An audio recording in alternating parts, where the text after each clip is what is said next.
Hello, I'm Steve Weber, the host of Essential Book Drop. We're featuring our top 3 new releases. Happy Friday, everyone. It's October 3rd, 2025.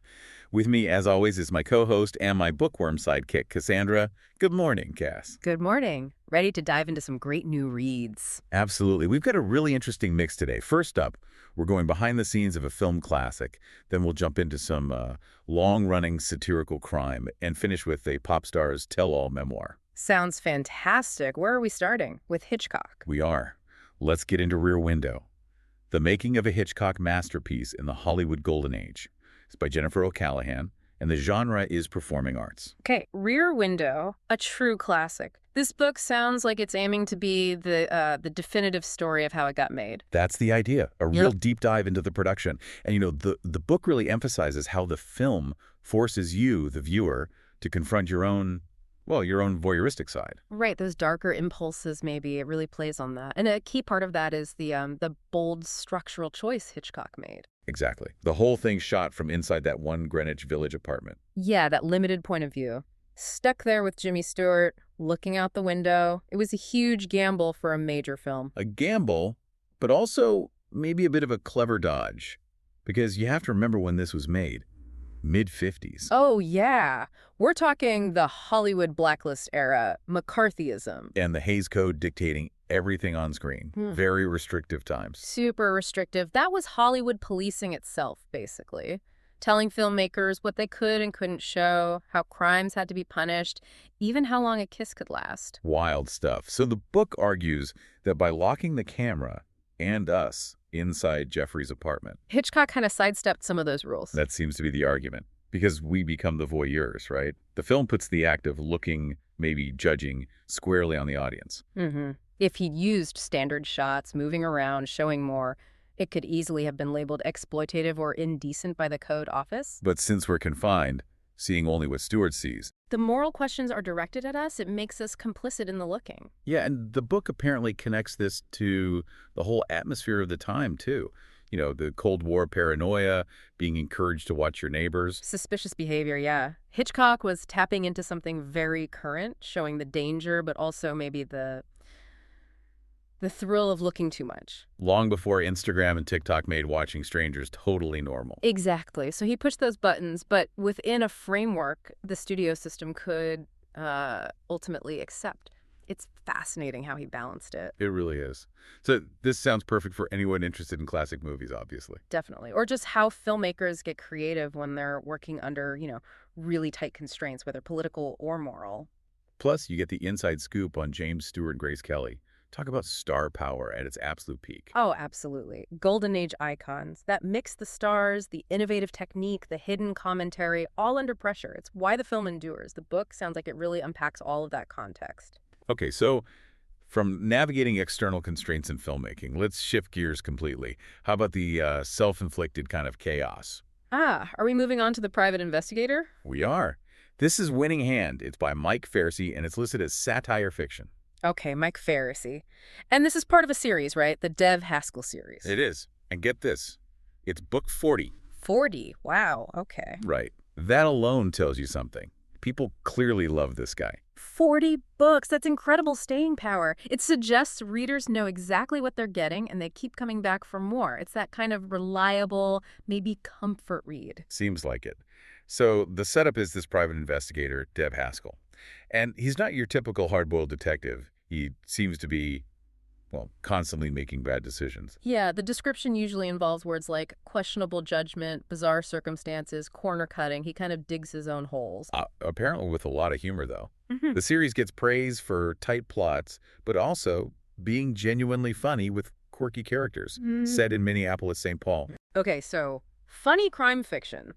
And the notes mention comparisons to Robert B. Parker. Yeah, which is interesting. Parker Spencer had that witty, slightly flawed, but ultimately decent vibe. Right, so maybe Haskell takes that flawed charm, but leans more into the humor, the satire of it all.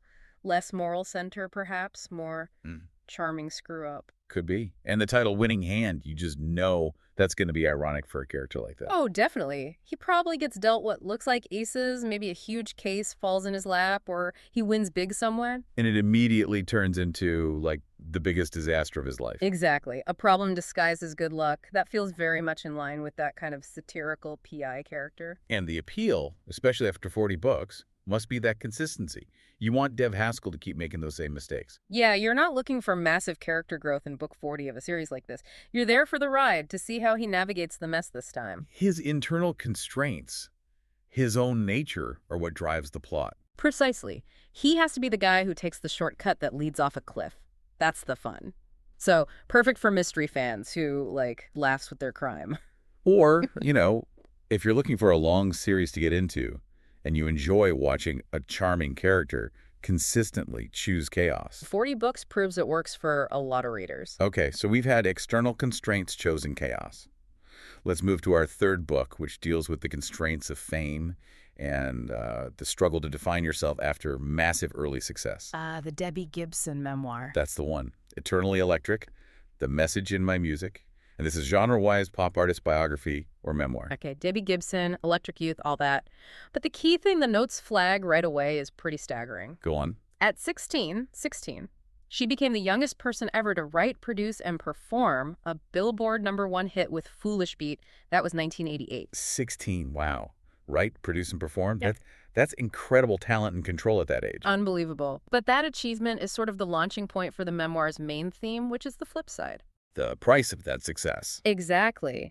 The book apparently makes it clear this isn't just a glossy look back at being a teen pop star. She gets really candid. About what, specifically? Well, the description mentions serious struggles, anxiety, depression, financial issues that came later, even illness. The whole package that can come with that kind of intense early fame and pressure. The burnout must have been immense. Trying to maintain that image, deal with the business side. Yeah, and she talks about how the industry itself shifted in the early 90s. Grunge came in, pop changed. Right, and she sort of lost creative control. Felt like the industry didn't know what to do with her anymore. That's the narrative, feeling adrift after being on top of the world. But then the story shifts, which sounds really interesting. How so? It moves into reinvention, how she consciously stepped away and rebuilt things on her own terms. Okay, yeah, I remember she went into theater in a big way. A huge way. Broadway star. We're talking major roles. Les Miserables, Cabaret, Grease. Not just dabbling, like becoming a legitimate stage performer. So finding a different avenue where she could maybe regain control over her craft. That seems to be the arc. And the memoir apparently frames her eventual return to making music not as, trying to recapture the pop throne, but as part of living a more authentic life. Choosing her own path, defined by her, not by chart positions or industry expectations. Exactly. It sounds like a story of survival, but also about thriving by redefining what success means to you personally. Really powerful, potentially. So the audience here would be, well, fans of hers, obviously, but maybe broader than that. Yeah, I think anyone interested in music memoirs that go beyond just the hits, people curious about the reality behind young stardom, the mental health costs. Or just anyone drawn to stories about picking yourself up and redesigning your life after hitting roadblocks. That reinvention theme is pretty universal. Totally. It sounds like a really honest look at navigating the highs and lows. It's interesting thinking about all three books together. Yeah. What's the connection you're seeing? Well, like you said at the start, maybe it is all about constraints, just different kinds. Hitchcock using the Haines Code limits to create something unique. Dev Haskell being constrained by his own flawed, chaotic nature, which is the engine of the series. And Debbie Gibson fighting against the constraints of early fame and industry expectations to find an authentic path. Huh. Yeah, it works. They all explore defining yourself or your work against some kind of pressure or limitation, whether it's external rules, internal flaws, or public perception. It shows how creativity, or even just survival sometimes, comes from pushing against those boundaries, or finding clever ways around them. Makes you think, doesn't it? What pressures are we pushing against, maybe without even realizing it, and how does that friction shape who we are or what we create? That's a deep thought to leave things on. Really interesting stuff in these books. Definitely 3 worth checking out, depending on what you're in the mood for. Well, thanks for joining us today. And if you want to take a look at any of these books, visit us at essentialbookdrop.com, and you'll have all the links right there. Cass, we'll do it again tomorrow. Looking forward to it. Bye, everyone. Until then, keep on opening new worlds with great new books. And whatever you do, remember this. When you read, Your mind becomes its own kingdom.